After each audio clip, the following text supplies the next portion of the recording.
Greetings and welcome to another edition of Montpelier Connection. I'm State Representative Mike Mrowicki from the Windham District of Putney and Dummerston.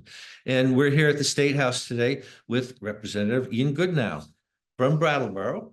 Ian is one of our new caucus members, a new member of the House of Representatives from Brattleboro. What district is it you're in? I am from District 9, downtown Brattleboro. Excellent. Well, it's been a pleasure to have you as part of our delegation. We have a strong delegation in Windham County. We work together well. It's early in the morning here at the State House, and we're moving in and out of focus here, but we just finished a meeting of our delegation. We're talking about the things that are important to people, such as, what are we going to do about property taxes? How are we going to transform our educational system? And what are we going to do with the 27 other committees that in the State House that we're all doing the people's work on? So Ian, what committee have you been assigned to this year? Well, Mike, thank you very much for having me on. Yeah, I am on House Judiciary, which is pretty appropriate for me. I'm a practicing criminal defense attorney in my day job, which I don't do too much of right now as I'm in the legislature.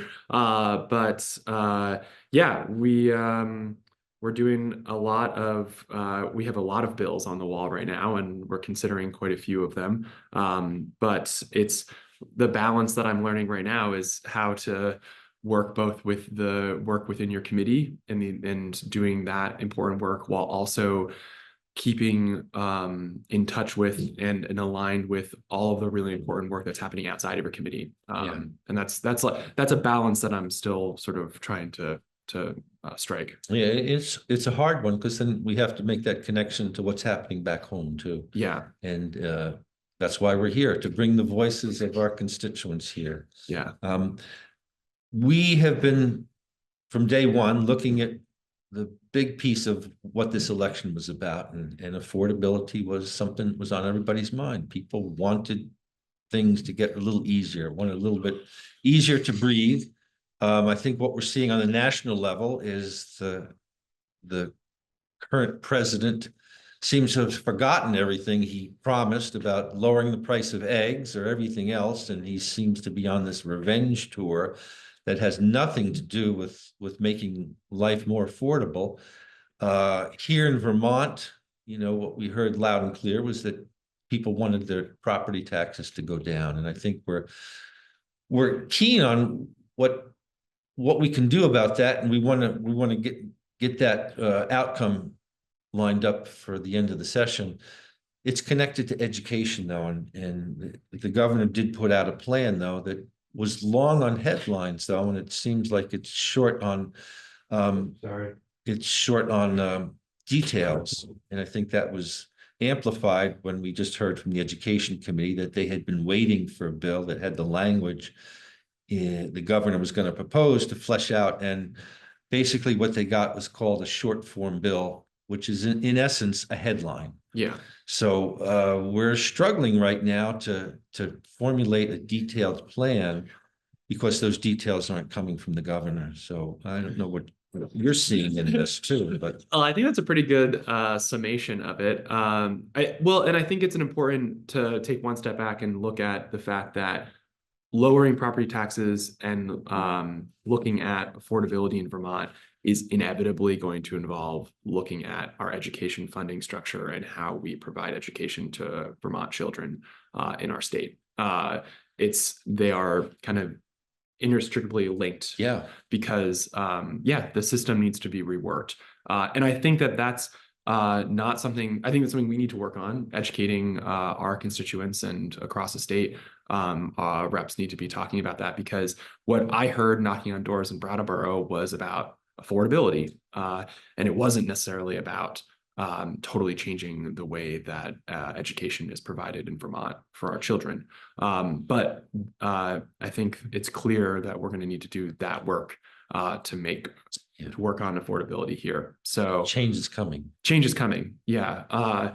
And it's, I think what's really tricky right at this moment is that trying to be responsive to constituents and explain where things are at when it's such in flux. Sure. where we don't know exactly where things are going to go. And there's a lot of other things people are concerned about. You know, climate is that cloud that's over us all too often. Yeah. We've been working on bills that are helping communities with the costs of climate that we're seeing from these storms. And that's going to be something we need to continue to look at. Public safety is another thing on people's minds, and that's certainly something that's on the minds of people in Windham County and Brattleboro. Being on the Judiciary Committee, are there things that you're looking at that we can do this year to help the system? Because Yeah. this is a systemic problem. It's not just Brattleboro. It's not just one town or another. It's a systemic problem that we're looking at.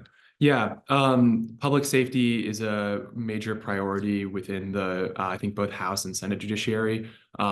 We are looking at a number of bills. One, I actually introduced my first bill request based on a discussion that I had with the state's attorney's office in Windham County and the Windham Windsor Housing Trust around a gap in the law for getting no trespass orders for individuals who are non-tenants in large apartment buildings. So I know that that's actually going to be something that we discuss hopefully sooner than later in judiciary. And there are a couple other things coming down, including bail reform, and we're talking about raise the age.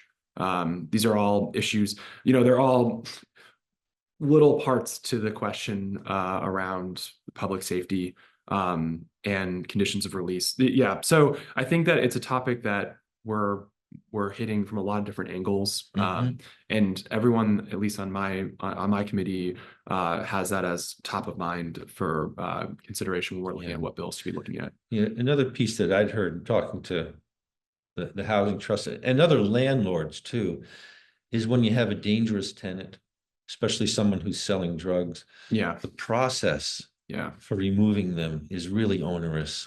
Has there been any talk about looking at that? Yeah, I think that it's easier for a non-tenant, but there has been discussion around expediting the process for a tenant as well. The issue is, and as you're aware, right, you have to strike the balance because it's also someone's home. And you don't want to expedite a process too much to deny someone housing. And Vermont has strong tenant laws for a reason. So it's always that balance. Yeah. Now, climate is another concern. We are looking at the reality that the federal government has pretty much now thrown in the towel. They are backing away from what we're trying to do in climate. The whole EV charging system has been put on hold. We were scheduled to get some more chargers in Brattleboro. Any idea if some of that, I don't know what you're hearing, but whether the state can pick up some of those costs and put some chargers around? Because if we're going to have EVs, we need chargers, especially for people who are traveling. Yeah, I'm not sure. I mean, I really believe that Vermont should continue to be a leader in this arena. And the unfortunate thing is, do we have the money to be able to do it? And that's and this gets to a broader issue that I'm not sure how you're feeling about it, but talking about federal funds in Vermont and the impact of the federal administration, it just feels like this specter that hangs over almost every discussion. And not knowing and how that's going to impact all sorts of decisions that we make this session and next session around funding in Vermont and what's going to happen on the federal level. It makes this being my first time in the legislature a pretty unique experience, given where we are with the federal government. It is a unique situation, especially when Senator Leahy was in the Senate. Vermont did very well.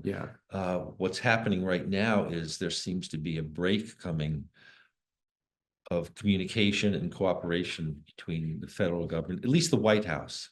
We'll have to see. I think there's an interesting article that Ezra Klein wrote last week, which said what this current president is doing or trying to do is not really being very effective. And the reason he's trying all these executive orders Mhm. is because he doesn't have the votes in Congress to do some of these things, even from his own party.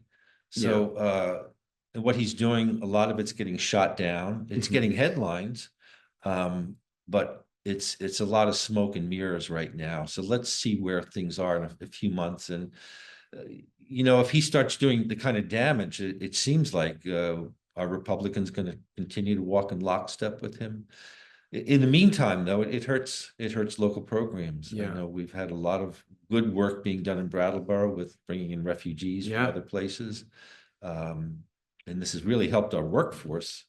And I think we need to continue if we're going to expand our workforce, that it's going to come from outside of Yeah. Vermont. So I think these are good ideas for business. So we'll see how that goes. But it's unfortunate that relationship seems to have been broken between state and the federal government. Yeah. So as we go along, town meeting day is coming along. That's Oh, the yeah. halfway part, as you, I think, are experiencing now. Once the momentum of the session goes, it's full speed ahead. Yeah. What are your hopes? You said you had one bill introduced.